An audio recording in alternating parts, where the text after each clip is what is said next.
Raising Cane's is rapidly becoming one of America's most popular fast food restaurants. Y'all know what time it is. It's Cane's o'clock. We do not get into value play. We do not get into limited time offers. When our customers, when they pull into the drive-thru, walking through the doors, they immediately know what to expect. The chicken chain ranked 33 on restaurant tracking firm Technomic's top chains list in 2021.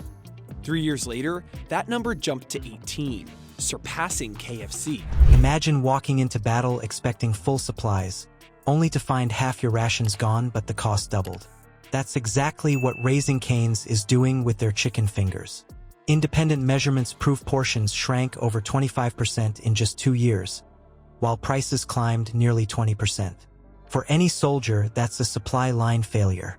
The question is, was this just bad luck, or a deliberate strategy to keep charging you more for less? Raising Cane's first opened its doors in Louisiana in 1996.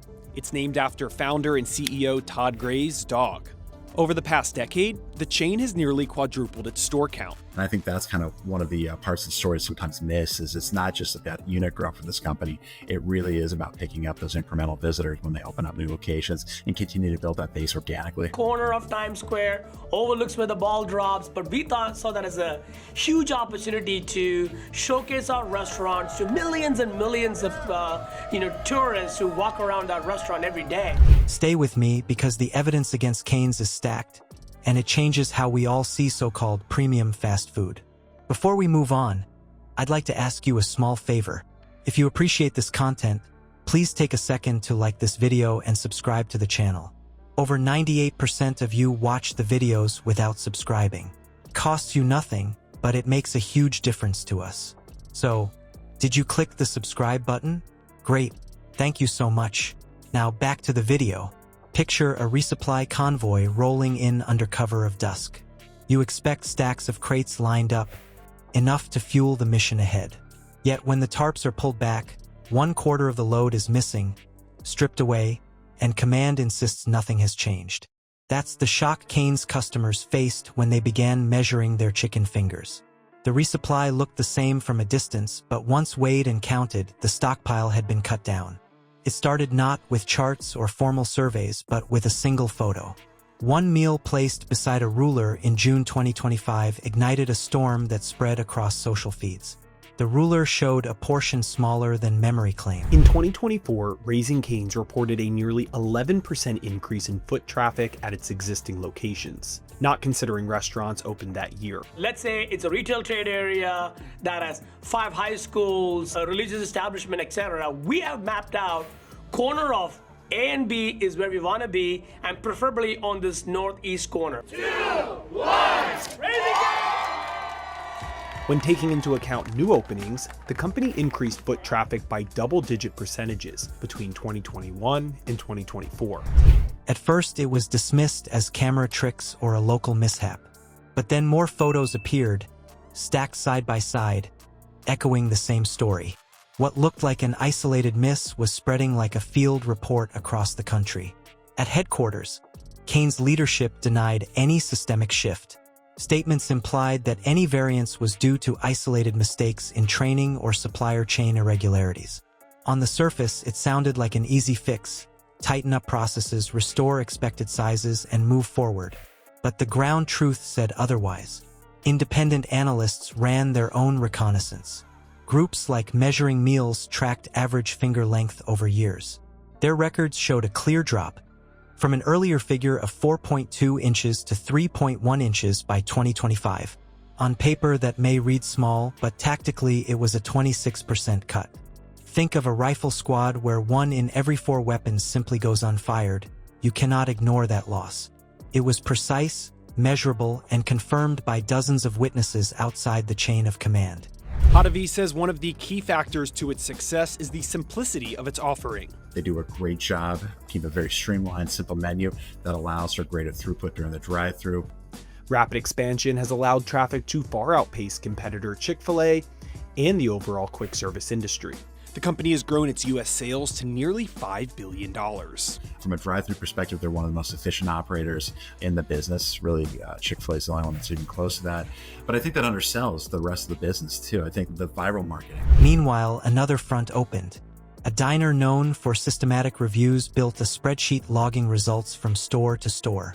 By comparing meals across states, the possibility of just a bad shift dissolved. Consistency showed intent. When the same pattern appears across multiple units, you're not looking at error, you're looking at protocol.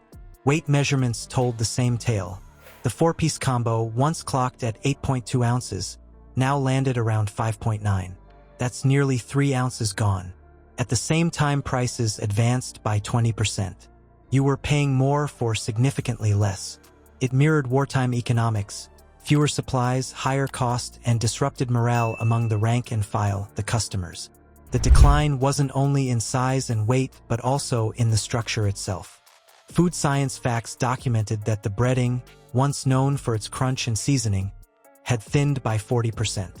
With seasoning backed off, the texture and punch that defined Cane's signature bite dulled into something generic.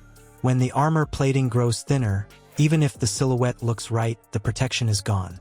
The final piece came from within. Insider testimony leaked in early 2025 described clear orders. Reduce tender size, apply thinner breading, cut seasoning, and call it cost optimization. These weren't battlefield accidents or supply chain blunders. This was doctrine, a proved strategy designed to shave expense while keeping the optics of tradition. The enemy wasn't chaos but calculation. Taken together, the evidence aligns like coordinates on a targeting map. Portion length down a full inch. Combo weight shaved by more than a quarter. Prices up by a fifth. Coating thinner by nearly half. And behind it all, explicit direction from the top. What was once the brand's hallmark, hearty, well-seasoned chicken fingers, has been stripped to a lean, brittle version sold at inflated rates. This is no longer just a debate about taste or preference. It is a matter of trust. When soldiers discover their ammo crates are lighter but the requisition cost is higher, morale cracks. The same principle holds here in the civilian space. The people paying for meals now see that the promise of Cane's hallmark portion has been hollowed out. But if the hard data built this case like an ironclad report, what came next pushed the issue into full-scale conflict for the company itself. Public anger, legal challenges, and financial pressure turned a quiet supply cut into a storm they could not contain. A single customer photo pulled the pin. What looked like one meal exposed a wider tactic: modern shrinkflation. Less food, higher cost, and a breakdown of trust. In any campaign, that is supply line failure. You now face the same reality commanders face in the field.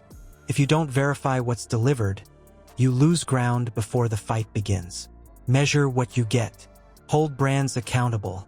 Demand clear standards. If you want better value, you have to act like an officer guarding scarce rations. Subscribe and join a community that studies real conflict, whether in war zones or your wallet.